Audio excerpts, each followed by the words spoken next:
انجیل آسمانی کتاب نہیں ہے. انجیل حضرت مسیح علیہ السلام کے مواعظ، حضرت مسیح پر جو وحی نازل ہوئی، حضرت مسیح کی لائف سیرت، ان تینوں کے مجموعے کا نام ہے. اب ایک سیرت یا ایک مجموعہ مرتب کیا متی نے، وہ انجیل متی کہلاتی ہے. Gospel of the lord according to saint Matthew. ایک اور دوسرے ہیں یوحنا، جان، وہ بھی ان کے حواری تھے، انہوں نے لکھا ہے، اپنے طور پر لکھا ہے، وہ انجیل کہلاتی ہے.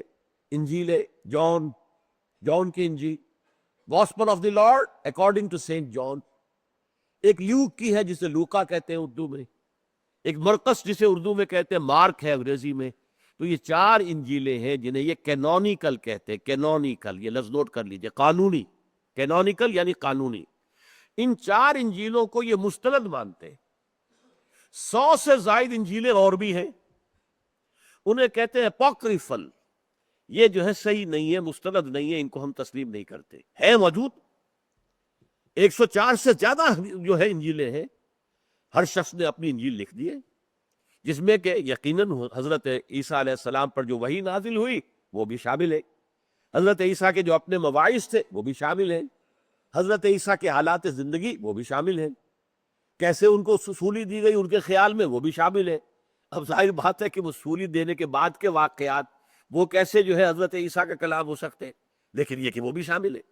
اس لیے کہ ہمارے ہاں تو یہ ہوا اللہ کے فضل سے، قرآن علیحدہ محفوظ کر لیا گیا، حدیث نبوی علیحدہ جمع کر لی گئی، سیرت کی کتابیں علیحدہ آ گئی. تو تین چیزیں علیحدہ ہیں، ان میں کوئی گڑبڑ نہیں. یہ آخری دین تھا اور اس میں ظاہر بات ہے کوئی اشتباہ جو ہے وہ نہیں ہونا چاہیے.